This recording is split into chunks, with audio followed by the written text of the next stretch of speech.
think humility is an interesting concept in advertising. And look, everyone has ego, and I think it drives most people, but my belief is you should have very high levels of ambition for what your ideas can achieve in the world, but not have high levels of ambition for yourself. I think if you express yourself and you put your ego into what your ideas can do in the world, then it's all about the things you make rather than about yourself. And I think a great way to live inside this industry is to have a very small personal ego, but a very big ego for what your ideas are capable of achieving. And that then allows you to work openly and honestly and cooperatively with people.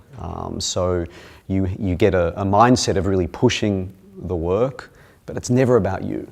And I think, ultimately, if you care much more about what you make than about yourself, you end up making better work. And you know what? It works for you as well. So I think humility doesn't mean a lack of ambition. It just means that your ambition is for what your ideas can do. Your ambition is not about what you can do. And I think they're different things. I think most of us, or apparently all of us, are born with creativity, but schools beat it out of us, and the world teaches us to perhaps not be so creative. So it's a constant process to keep yourself, knowing how to get creativity from yourself. But I actually think inside our industry, we have so many different people involved in making work and at various levels of classic creativity, but it takes so many different disciplines and kinds of people to make a great campaign. The trick is in understanding that creativity takes many forms. There is artistic creativity, but also, probably the most important thing in advertising is identifying a great problem. Great advertising comes from great problems, and being able to look at a business and look at a client's challenges and find an amazingly inspiring problem that no one else could see is creativity. And that's something that often comes from account people or the planning department. So I think nothing is more important than the ability to make connections others can't make, or to see things others can't see, or to reframe things in new ways. That's creativity, but it doesn't have to be artistic creativity. So I think it's within all of us.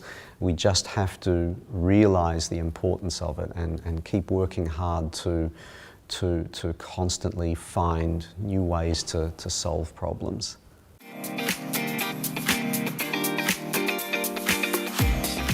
I think mistakes are inevitable, but often great things come from screw-ups. I think you work hard, you make a mistake, you learn from it, you use the mistake, and you shouldn't be afraid to embarrass yourself. I think mistakes aren't so much the problem as the fear of looking foolish. I shudder to think how many great ideas are left unexpressed because people are too nervous to say it out loud. And that worries me a lot. So I think, good cultures, whether in a family home or in a business, have an openness and an honesty to them. And if you've got an environment where no one is afraid to look like an idiot, then I think you've got an environment that is going to foster creativity and an environment that challenges the norm, and it always leads to great things. So some mistakes are fatal. I mean, you should look both ways before you cross the road, and you shouldn't walk out in front of trains or get sucked into jet engines on a tarmac.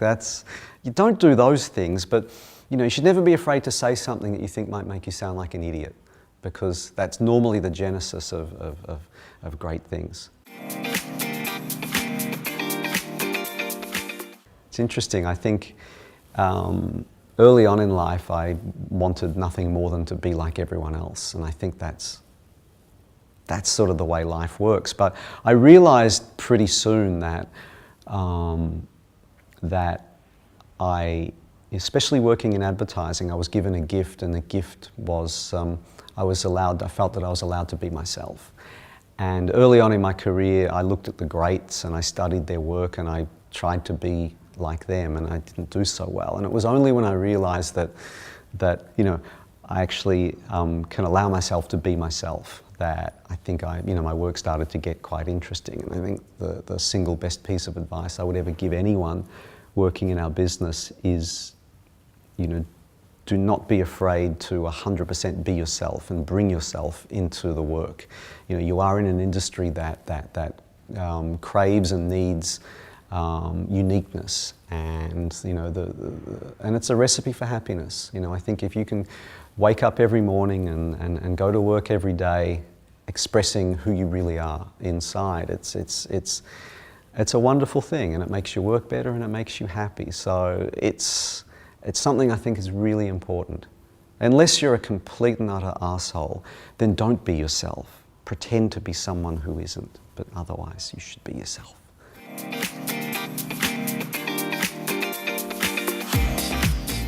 I think in many ways I seek polarity of response in work. I kind of like the fact, if someone hates something I've made, that's good. Because if no one hates it, I'm pretty sure no one loves it. And I don't think I've ever done anything, no matter how safe it is, where someone hasn't hated it. It's just life. I mean, people are going to hate, people are going to love, some people will be in the middle. We live in a world where it is so easy for the public to give immediate feedback to anything a brand creates.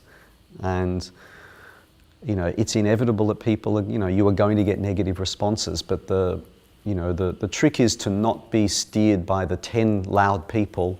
And it's always, when someone hates something, they'll always be the first to respond. I know when we launched Dumb Ways to Die, it was really interesting. Socially, the first 8 responses were negative because those people get in first. And then after that, it was pretty much, it was like 90% positive. But the first responses to anything that's a little unusual will inevitably be negative. You've got to accept that and move on.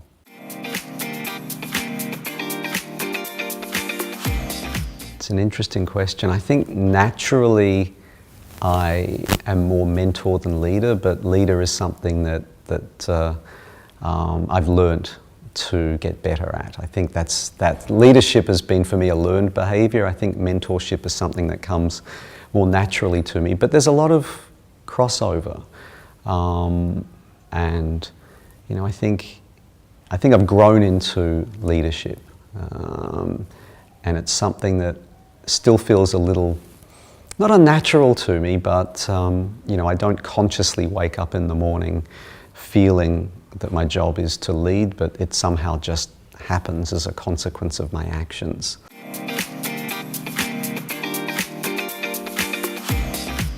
I think awards are more important than many of us think. The human nature is to seek the easy path. Our daily lives are filled with constant pressure to conform, to make compromises, to give in.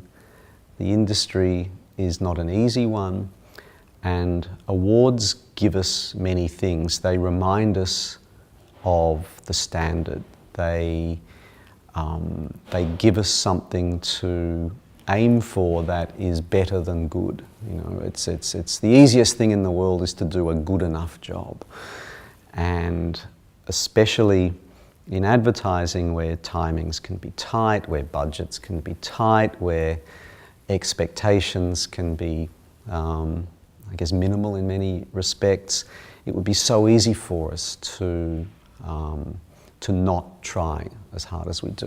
And all the work that you see winning at award shows is work where people have refused to accept the the expectations of others. You know, the work that wins is unreasonably good.